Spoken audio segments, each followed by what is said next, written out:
Good morning, everyone. Kansas Sports HQ. Dave Bush here with Sheldon Howell, Sean Cutler, and Cole Henley with the Midwest Moos. Episode 12 is going to feature the Kansas Collegiate League Baseball, highlighting the Midwest Moos featuring Mr. Henley himself. Sheldon is showcasing the 7 brew morning, partaking in the deliciousness. I have no idea what that is. Sweet and salty. Sweet and salty. Sean, what you got there? Is this the pumpkin one? Yep. Yeah, basic white girl. Basic white girl Sean. Dang. Yeah. It's really fun. good. It's really good. 7 brew corporate. At any point in time, you guys want to send us a gift card? I mean, I have reached. We'll take I it. have reached out. I have his personal phone number and email. You know He's just left me on red. We'll do a live on site at Yeah. 7 brew and record in their parking lot of Lowe's. Cole, you That's can't. Cole, you can't leave us like that. What's Sorry up, about that. Cole? Anyways, recap last night. Cardinals spanked the Cowboys. That was too funny. But anyways, The team we tied to. oh man, yeah, wow. Ridiculous. Wow, all the talent in the world, and they still suck. Cole, were you able to watch the game? Are you a YouTube TV subscriber like I am? Yeah, but I was watching KU basketball opening night last night, so I was slipping back and forth. Success. We're gonna have some basketball topics here yeah. pretty soon. Iowa Not starts to tonight. brush- Oh, boy. Okay. New era, new coach. Are they good? They should be. All right. I I can be mean, an Iowa transfer, didn't basketball fan. Didn't KU play Green Bay or something like that? Yes, they I think did. so. Yep. Jordan Love out there shooting some dimes, throwing it to the other Did they team. win? I have no idea. Oh, yeah. I didn't watch. Okay. Yeah. Hopefully, yeah. I was going to say. He said, "Oh yeah, oh yeah." I'm sure Hopefully, it was they a covered the blowout. 35 point spread. Yeah, I it was mean, probably a lot. KU probably paid them to play and all that good stuff because For sure. who wants to come get that ass whooped? That is facts. Anyways, Cole, good morning, and talk to us a little. Tell us about you. Well, obviously, my name's Cole Henley. 28 years old. Whoa! We don't need all of that. This is not a dating profile. You're engaged. Or Right. Speaking right, of yep. that, Cole getting married this weekend. What? Saturday. Yeah, supposedly we got invited. He Was it a texted Facebook me. invite or something? He said he sent it to the office. It never got here. Oh man. But it is Saturday if you guys are going. I think we plan on going. I asked him if kids were allowed. So if they're allowed, then I think. we can Where go. though? Burton, right? Yep. Burton, Kansas. Burton, Kansas, out on the farm. So Sean will fit right in, ready to rock. what time is it at? 3:30. Sean, you can't request vacation for this wedding. It's 3:30. local. I will not be there. Man, boo, Sean. I didn't know what was happening. My bad. I Well, don't know. our invite got lost in the mail. All right, Cole. Let's start that over. Cole Henley. About you, baseball, sports. Tell us it all. Tell us all of it. So, grew up in Kansas City, went to Bishop Ward High School, played my high school baseball for the legendary Dennis Hurla.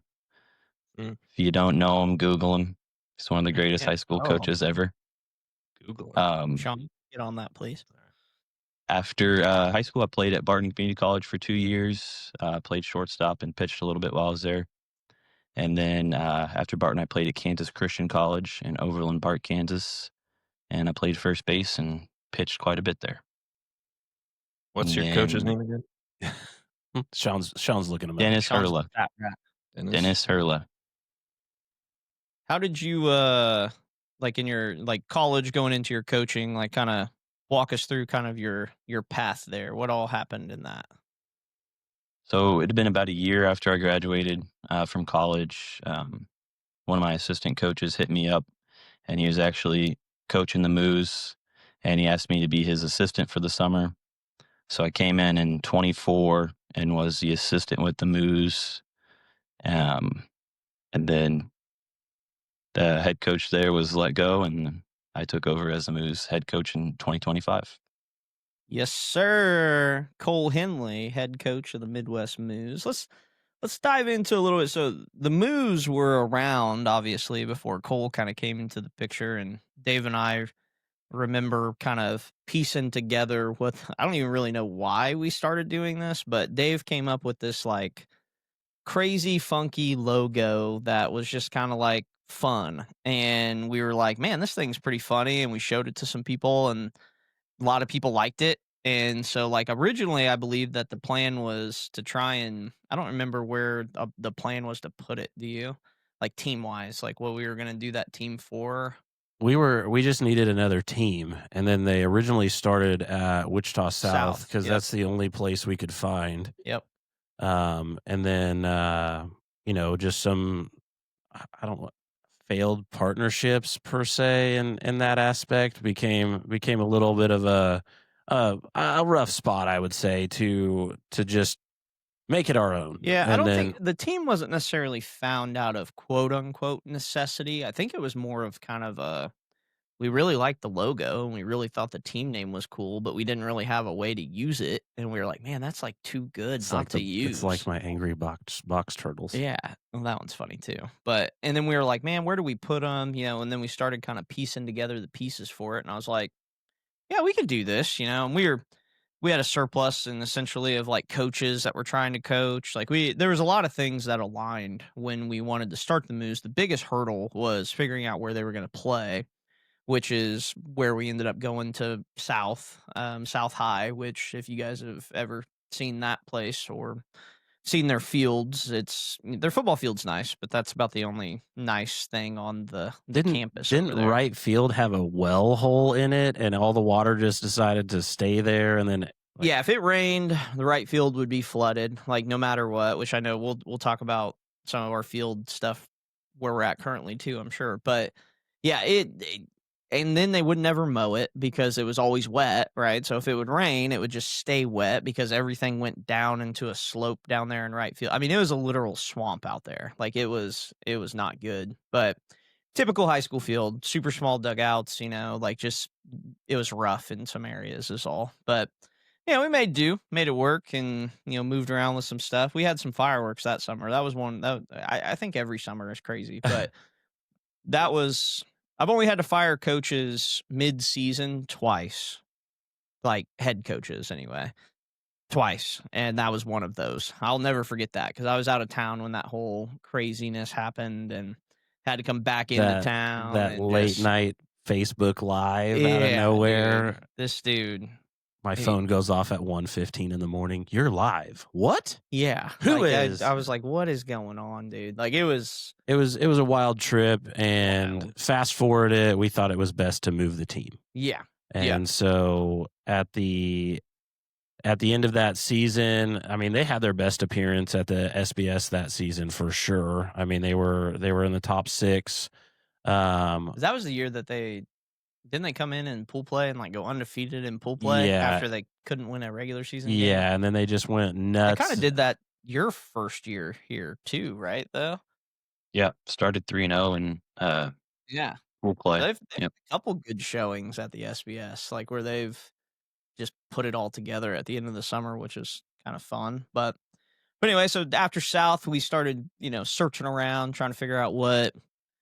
Where can we move this? How do we fit it into like our plan, right? Like our systems that we try to run with the teams, because South isn't obviously a small town. It's not something that's going to look at the baseball games going over there and we're going to get some people to walk by. Like that's kind of the part of town you probably don't really want to walk around by yourself at. So it was just in a rough spot. So we started searching around and I knew Kevin Frady, talked with him. He was at Southwestern College at that point in time.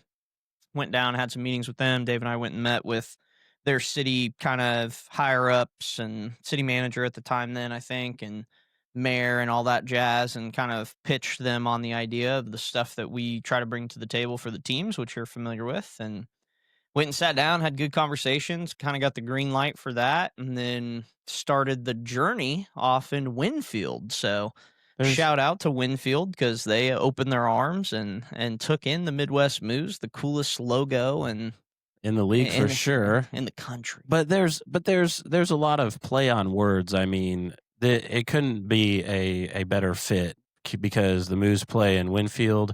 They have a music festival, which we've now turned into the Music Festival. There you go. They play in Cowley County, and Ooh. the move was an utter catastrophe. And dad jokes can keep coming or play on words all day long, but moving them was awesome. The city's been awesome, and now they host the fireworks show. Yeah. They, just all kinds of stuff. Yep. That first year, so it would have been the year before Cole. Yeah, but even before his predecessor, it would have been that first year because we had Jared in there the first year, Jared would right? be year Yeah, one, and that was then year one. Yep. So we were there for 2 years before. Well, I guess 1 year before Cole was involved, and then 2 years. Second year there, Cole was involved, and then third year is when Cole took over. So that's kind of been the lineage of time there for Cole's involvement with the Moos. But it's been a lot of fun, man. The community is really rallying around the team. I think 2 years ago, which would have been Albin's year there, they were probably the worst team in the league. I don't think anybody would argue that.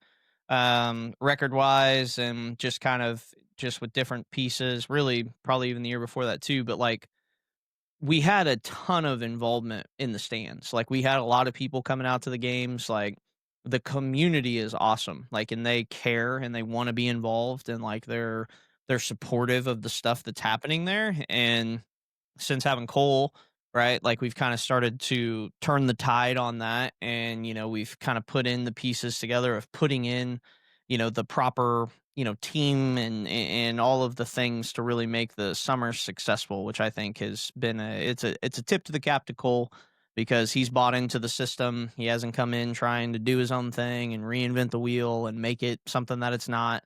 Like he's really buying into the idea behind what we're doing in all these places. And so you're definitely doing a great job, Cole. We appreciate that because I think that you're representing the brand really well, and you're representing the things that we're trying to do for the players and making it about them and doing all of those things. But tell us a little bit about in your journey, right? So obviously you played college ball, and if you guys haven't seen Cole coming off the bump, that's dude's electric, like just knows how to get out. Like he gets people out left and right, like definitely a dog on the bump. But, as you kind of stepped into this role, like talk about that, right? Because you came out, you walked into the Moos as an assistant. Walk us through that experience. Walk us through what led you into getting the head coaching job and how that all kind of, played out for you. Yeah, for sure. So fast forward, backtrack to when I took the assistant job with the Moos. I want to say it was February 2024. I was about a year removed from graduating college and kind of in a purgatory, if you will. I wasn't really sure what I wanted to do with my degree. Just kind of, working, a job delivering furniture to pay the bills, not sure how I was going to use my degree. And I get the call really unexpectedly. I hadn't talked to Coach Albin in a little over a year. And he asked me if I wanted to be the assistant and didn't really have any plans going forward. So I took a chance and never really saw myself coaching and kind of started to think about the idea of, coaching as a future for me. So took the job, get to Winfield that summer in May, start interacting with the guys and start getting in playing baseball games. And turns out I ended up loving coaching and loving, being around the game. And I'd missed the game. So I thought, what an opportunity to stay around the game I love and give back to the game that, has given me so much. And that summer I, like you say, just bought in. Things didn't really go that well. We had a lot of, off the field things that just wasn't a good, environment. So I kind of tried to be the, positive light or, just the consistent, force that was there every day, going to show up and be positive, however I can, make sure guys still want to be there and still find a way to get better, as a coach and then help guys get better as baseball players as well. And I knew, if I stayed the course, there might be an opportunity coming for me at the end of the summer. That was always on my mind. When I took the job as the assistant, I always wanted to be the head coach of the Moos. And so, stuck to the grind and, continue to just do the right thing. And at the end of that summer, things kind of went my way and, Coach Albin, went, his opposite way, and you guys offered me the job with the Moos, and I was more than happy to take it. Fell in love with Winfield, found my wife here. So Ooh la la. the Moos definitely, kind of changed my life in a way that I never really expected they would. So the Moos mean a lot to me. Winfield's home. I plan on being here for a really long time and being in the community, and this is home. So I love this place. I love Winfield now. So that's The kind of, the ever evolving KCLB coaches circle. Man. Every coach has come in and fallen in love. Yeah. So far. Well, it speaks to our culture, right? Like it speaks to what the KCLB, What culture? yeah. I Wait, mean, hold up. what? Well, what speaks to the culture? That he, like finds his home here. Like he wants to come here and gotcha. You're want- not just like, I mean, you found your home here. And oh yeah, I did. Yeah. But What I did was, you mean? I was taking another direction, but Oh, yeah. No, I don't know. started talking about bringing people in and just making them fall in love. I'm just like, well, that's. well, I mean, they can fall in love with the Midwest culture. Oh, sure. He's just. I mean, we can debate this. Yeah. But no, I think it speaks to, like them making those moves because of how it all works together, right? Like how the KCLB, we prioritize each other. We prioritize the relationships that we're building on a year-to-year basis and working towards building as we are building, right? Like in making things better over time. And I mean, it's a long game, right? The KCLB we preach about that in like our off-season meetings and when we're doing all of our stuff together, and that's part of it that, the common person has no idea about. But, we always talk about it's one league, right? It's one mission for the guys. It's all of us working together because it doesn't matter what team's in first place this summer. Next summer, that's likely going to change. And same thing for the last place team, right? Doesn't matter who's in last place this year. It's about looking forward, but then also not leaving those teams behind, right? Like the Moos have been in last place their fair share of times, right? And the reality is we could cannibalize them and just make it harder and be like, yeah, you guys are just going to get beat up on all the time. Or we can lend a helping hand and be like, okay, let's find ways to help these guys out and make things happen, And it just so happens, getting down here, you get around and, you fall in love, so that's part of it too. So, I think that's pretty cool. With that in mind, like tell us a little bit, or tell the people a little bit, what's being a collegiate summer coach kind of look like, right? Like, cause I think this would be pretty eye opening for, maybe coaches out there that are looking to get into summer ball.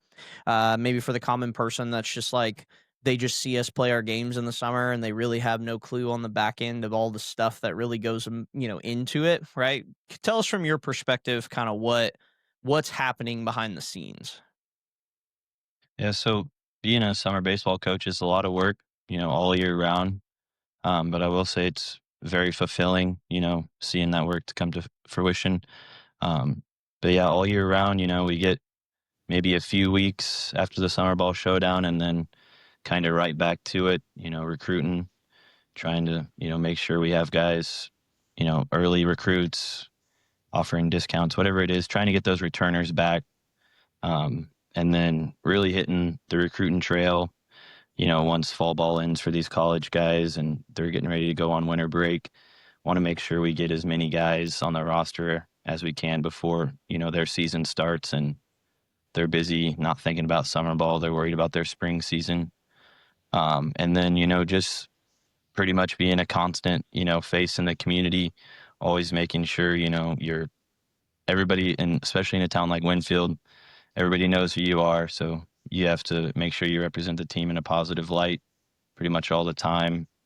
And then, once these guys get here in May, you've got 30 plus guys that are living with host families and they're away from home.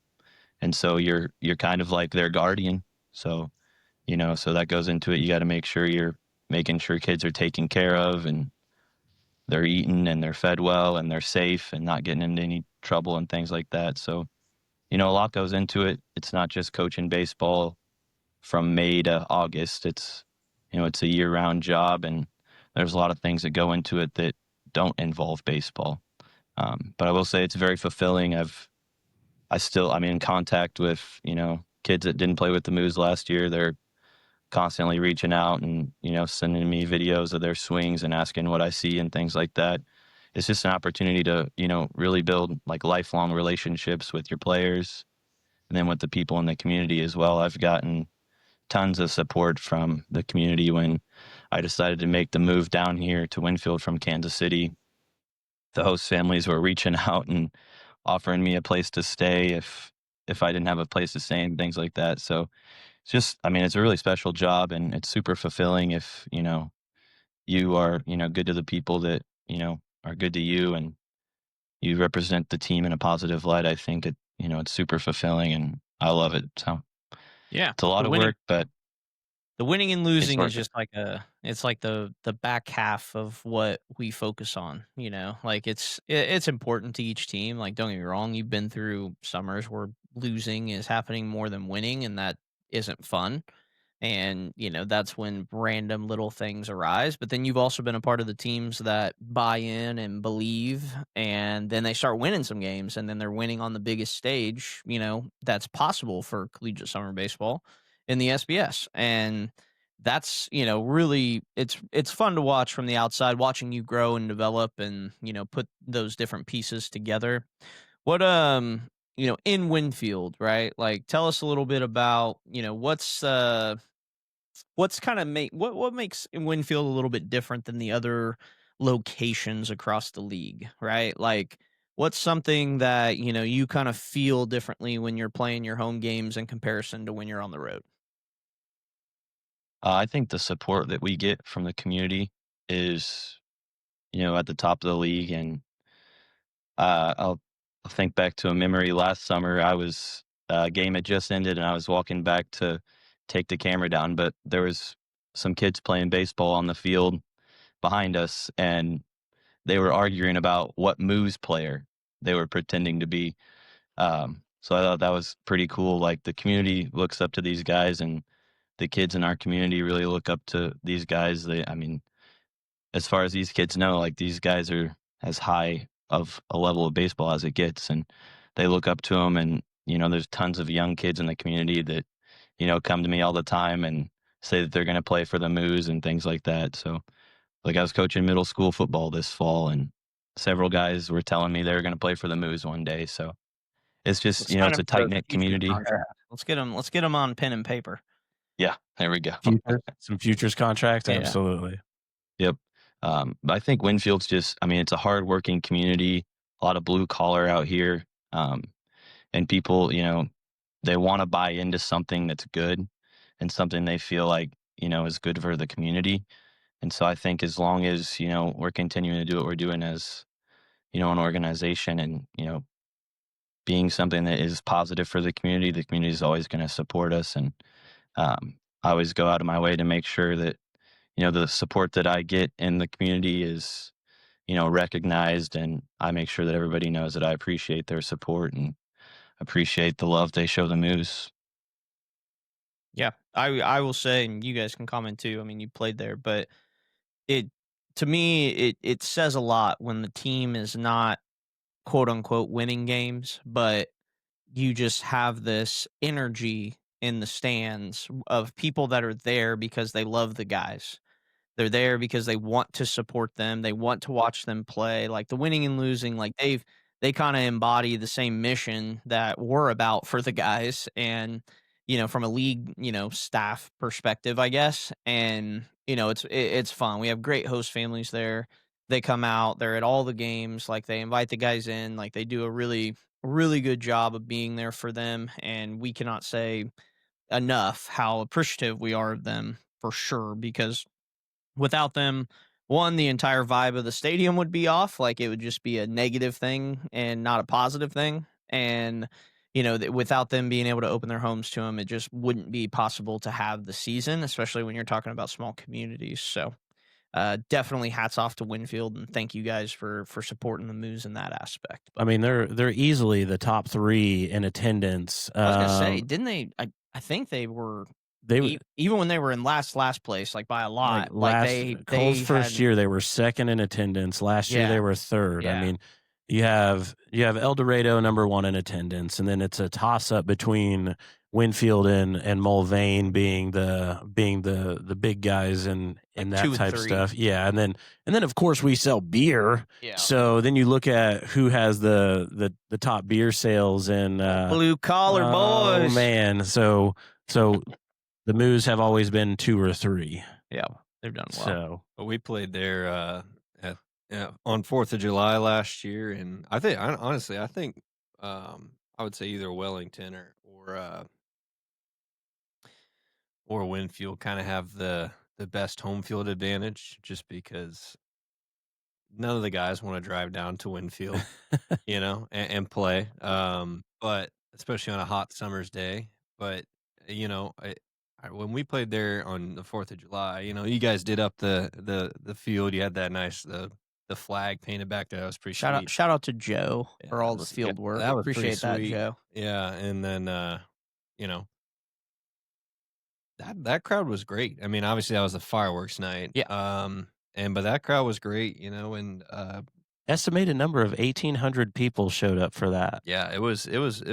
I mean, the game was. I mean, we lost, but the game was pretty good. It was a pretty close game. The Moos in prime time. You don't want to see them. Yeah, I know. You don't want to see what I the mean? Moos You don't in want to prime see them under the time. lights Yeah. in prime But time. yeah, I think it's great. Definitely a great community, and Yeah, they I had I mean, the cars around the stadium, because it's a citywide show, right? So but I mean, it was just yeah. the entire parking lot's full. Cars going up the road, down the side, down the highway behind it. There's just cars everywhere. I just remember, because obviously we bounce around to those, working those games, and I was just like, dude, there's so many cars here, tons of cars. So that, I don't know, it says a lot for a small community to rally behind something, and maybe some of them aren't there for the game, but they at least still show up, and hopefully that exposes Hot dog, beer, them. fireworks. It still works. There you go, It man. just happens to be pastime. it just might be at a baseball game. Yeah, it's old as time. Questions, you guys? Yeah, Cole. So talk to us about the meaning of the Moos to you. I mean, obviously you moved here, and are embracing that as you've kind of worked your way into having the cow print uniform, the music note jersey, and so on and so forth. Being a Midwest Moo, the coach, and having the number 1 logo in the entire league, probably the region, I would say, because it's pretty awesome. And then your hats always sell out. What does that mean for you on I don't want to say apparel side of things, but just leading the charge in that brand? I mean, I think it's really cool. I think it's part of the reason the community, gets behind us like they do. It gives them something kind of, funky to support. We've got, I think last year, I don't know if you guys know, we started the cowbell trend. So I've got one at home. We've got cowbells with Moos logos, Moos stickers on them now. So I think the brand's great. I think it makes it easier for people to get behind us. I think even at the SBS, I had several guys come up to me and ask where they could get one of our hats, and I don't think they had anything to do with the Moos. They just thought the logo was cool, and I've got tons of family members that are constantly hitting me up for a hat or a shirt or something with the Moos logo on it, partially to support me and support the Moos, but also just because it's a cool logo, and it's a slight advantage, I would say, in recruiting guys. For whatever reason, they love those cow print jerseys, and when I send them the picture of what they'll be wearing for the summer, it seems like they're all in. They can't wait to put on the cow print. So I think the logo is great. So definitely shout out to you, Dave, for creating that logo, making it a little easier on me when it comes time to recruit and sell hats and things like that. But yeah, I mean, that's something I take a ton of pride in. I plan on, coaching the Moos until I die or they don't exist anymore. But I love Winfield and I love the Moos. So as long as the Moos are here, I'll be behind the Moos coaching them, and hopefully it Staying works off that out and we bump. can. Yes, 100%. I am 100% retired from the game of baseball. I will no longer. You say I'm not that. getting on the bump again. Mhm. Sean was the first signee of the Valley Center Mud Daubers for 3 years running. So They know what they got. in the tank. hasn't been getting as many innings as he wants, but he's Chris is first bringing on the him down. roster every year. He's dedicated to the grind. Road to 90 is always happening. So So But- I did Google Dennis Hurla, and yeah, he's a Is he legendary? he's a legendary. Yeah, he's You can't have the Moos without dairy. his most 20 seasons at, what is it called, Bishop Ward. Yes. A 98-11 record in postseason play. holy moly! Just played in the state championship game 14 times, 10 state championships in 4A. Oh wow. From 2006 to 2008, Hurla's teams at Ward won 45 consecutive games. Jeez. Yeah. He did play for a legend. So Coach Absolutely. Henley off Is the he? coaching tree Yeah. of Dennis over here. Yeah, that's pretty That's- sweet. That should be in your bio for sure. Is he still at Kansas Christian now? So, yeah, I actually was a part of the inaugural program at Kansas Christian. Oh. Dennis Hurla's son, Tony Hurla, started the program at Kansas Christian, and he coaches pitchers there now. But his son, Tony, is the head coach, and that program has come a really long way. The first year was the COVID year, so first year of the program was COVID, so we only played 17 games.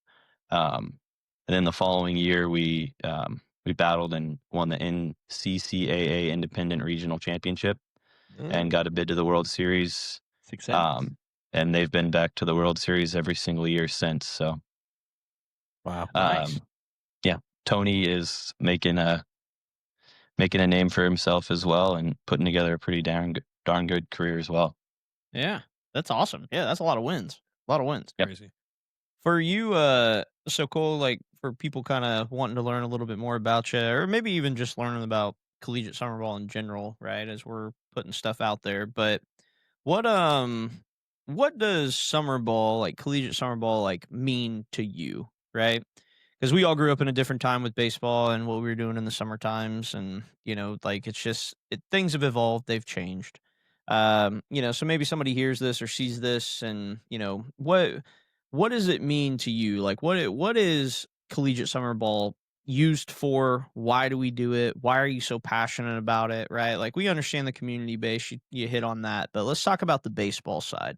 Right? What's Mhm. important, and what is your kind of coaching philosophy that goes into, what you're trying to do in the summers? So first and foremost, I want to send guys back to school better than they came to me. So summer ball should be, a time where guys that potentially didn't get a ton of reps, during their spring season, should be a time for those guys to get a bunch of reps. Summer baseball, you're usually playing, 5 days a week a lot of times. So there's a ton of opportunity for guys to get reps. And I think that playing baseball is the best way to get better at baseball. Obviously, we want to train and lift. What? That's a thing?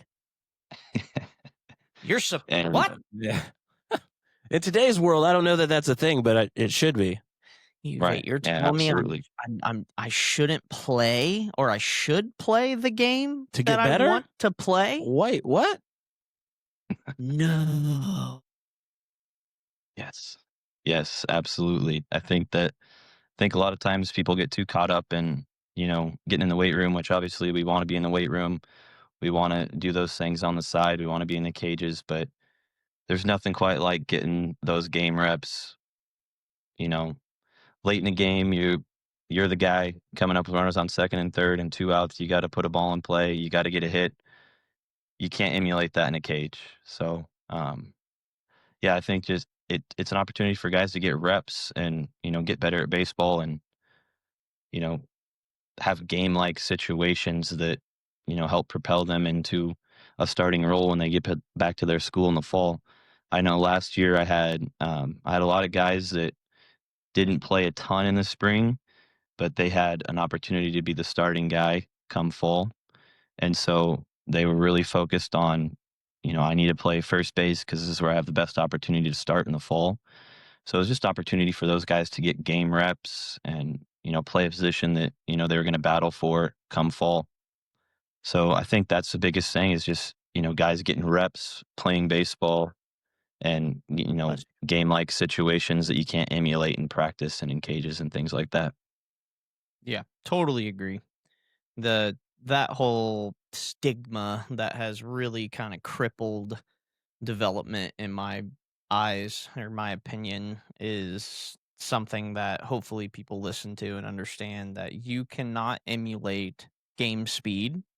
I don't care how fast your machine throws. I don't care how many times you swing by yourself. I don't care how many bullpens and how many spin rates you look at and how many blah blah blah BS. Like, dude, when that pitcher, if you're a hitter, wants to rip your face off or vice versa, that is the game. And you can't emulate it. Like that pitcher wants to quite literally do anything in their possibility to get you out. And as a hitter, you want to do anything in your possibility to be able to produce.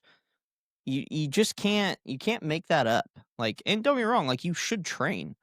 Obviously, like you should be able to do all of those things. But if you lack game speed, you're climbing a mountain when it comes time to show up in the fall and show up in the spring. Like it's just going to be a long road ahead. And I don't know, that could be a whole podcast in itself. Probably we'll probably have to get on and talk about that sometime. But Yeah, I think you kind of hit the nail on the head. I mean, summer ball is all about development, Cole. And I think you did a really good job of that last year, especially taking over as head coach, dealing with some more, coaching turmoil as well as the season went along. But, kind of being by yourself for most of the last half of the season. But I can see it, going and coaching on the opposite dugout. I think those guys, I mean, just playing together still all the way through the end of the year, end of the summer, which is, I think, always going to be a testament to the culture you bring as a coach, especially in summer ball when, when one thing seems to go wrong, whether they're not playing for a couple games or they, get tweak something, then their immediate response is flight. So, I just want to commend you on that. And then, my other question is just like, obviously you said you were in that kind of purgatory before you accepted the job. You didn't know exactly what you wanted to do going forward, and now you've kind of fallen in love with coaching. So give us a little bit of a scope on what other things you're involved in the, Arc City and Winfield community down there. For sure. So I coach high school baseball in Arc City. Assistant in Arc City at the high school. Work with the infielders and the pitchers a little bit. So involved there pretty heavily. Not Winfield, but 15 minutes down the road, and those two communities are The border war down there. there is real, though. There's a huge rivalry, so it's a little bit odd living in Winfield and coaching for Arc City, and then having the Moos in Winfield and coaching in Arc City. So try to balance that out. Bring them But on also over. coached, Neutral ground. yeah, also coached middle school football in How was Arc that? City as well. It was a lot of fun. I really wanted to get into coaching football, and that door came open. So it was a learning experience, and love football as well as baseball. But something hopefully I can do in the future is coach high school football. So that was good. Yeah. I learned a lot. It was a lot of fun. And it was a good opportunity to meet some young kids that I will eventually coach, at the high school level playing baseball. So it was a lot of fun. Some other things that I'm not involved in, directly. My fiance, soon to be wife, comes Saturday. She's the president of a coalition called Rise Cali, and they do all sorts of things in the community. Most recently, they got a grant for around $500,000, and they were able to build a ton of walking trails and sidewalks in Winfield and Arc City. Um, that, a lot of people use. I use them, every day and every other day to go jog and walk on. Just things like that. Both me and my fiance are super involved in the community and just try to, do what we can. It's a small community. I think most people are involved with some type of, extracurricular thing outside of their normal job, if you will, in the community. And I think Winfield's just that type of community where people kind of band together and try to, make it a better place for everybody. Hey, we're pretty much talking to part of a Cowley County power couple right here. Yeah, absolutely. Yeah, that's cool though. I mean, you guys are growing in that community together, and I think it's obviously overall going to be a really awesome impact by both of you moving forward, as your guys' relationship grows and your roots continue to grow down there. So that's really awesome. For sure. Yeah, you guys are doing Appreciate some it. big things, man. It's pretty cool to, when I reflect back and just kind of look at the journey from where you kind of started. I remember our first conversation that we had on the phone together, and we kind of were very transparent of one, where you were and where you were wanting to go, and then also kind of what our situation was and what that might look like in the future, and just trying to figure all of it out and make sure that it was all kind of on the table. And you've elevated, you've put yourself into really good positions, and you're doing awesome things for a lot of people. And I know that they appreciate it. If you don't hear it enough, we appreciate the things that you're doing. We appreciate you kind of taking the mantle and leading the herd. You like that? Yeah, yeah. Hashtag you heard. Yeah, you like that, leading the herd. But you guys have any other big questions? What's your plan this year, man? Like, give us, are the Moos gonna come in and just take over, or you got a full season under your belt, and now we're moving into Cole's time. Yeah, so I think biggest thing for me is I've been able to make a lot of connections as far as like recruiting goes. So I think that'll benefit me a lot going forward, is having a lot more connections to work with. And, I think I'll be able to get a lot more talent here in Winfield. And the goal will always be to keep the barnyard buzzing as much as I possibly can. Hey, It's everywhere, man. Is that what we're calling the stadium? Oh, yeah. It's the I like Broadway that. Barnyard. Yeah. Oh man, why am I just hearing about this? Come on, They've- chief That was branding officer. that was an Emily thing. I think she started that a I couple thought years she ago. started the your pretty sure. herd. She did that too. Well, and little shameless plug. Hopefully, Emily is going to be coming back this year after she broke our hearts last summer. So we're excited about having her back and being involved with our game day ops and running some fun games and stuff like that for the kids. She works her tail off and does a really good job of building good support staff and being reliable and just helping, because as you guys all know, get into the summertime, it gets pretty crazy. But well, that's awesome, Cole. Man, we appreciate your time of hopping in on here with us and just kind of talking a little bit and just kind of breaking down what's happening. And we'll have you back on. We're going to do a lot of these. So we'll get some updates as the team starts to develop, and we'll talk about your players, talk about, what's happening in the community and,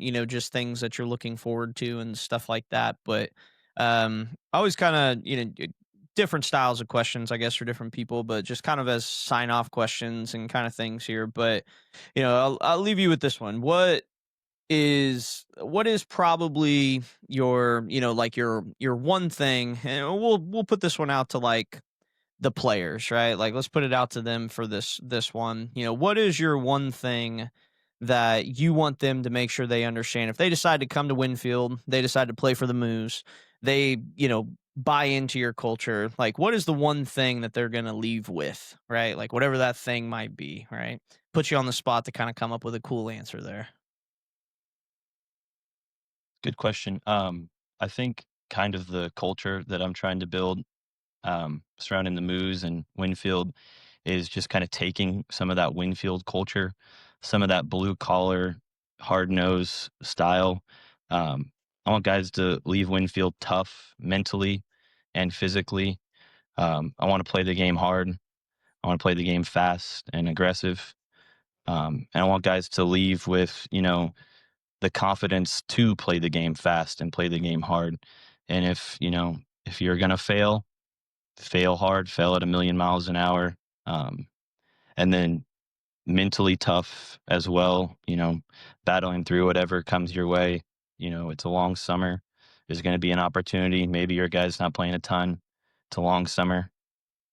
Tons of games, tons of opportunities. Just that hard-nosed mentality that you're going to get your nose to the grindstone and, work for the opportunity to get better.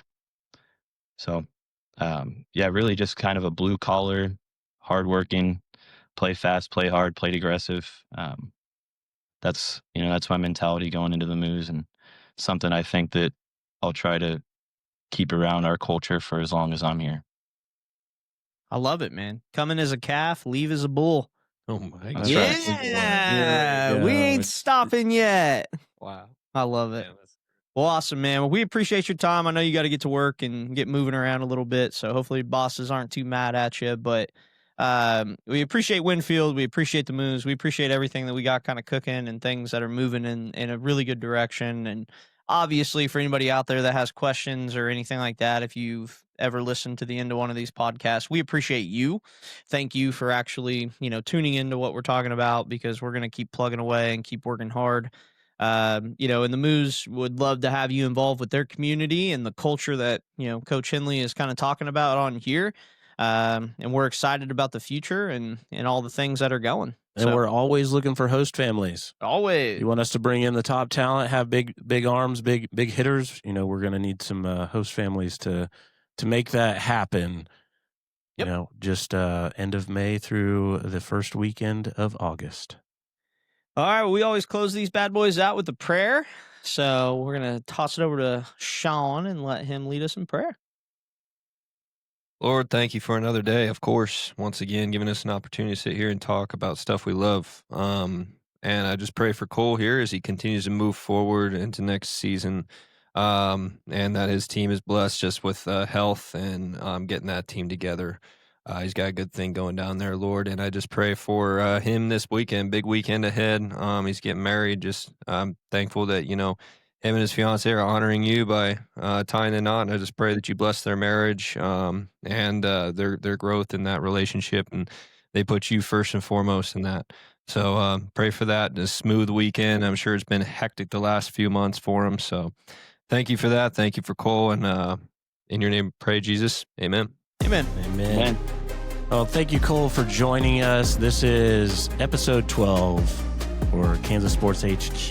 Everyone have a wonderful day. See you on Saturday, Cole. Appreciate you guys. Go Moose.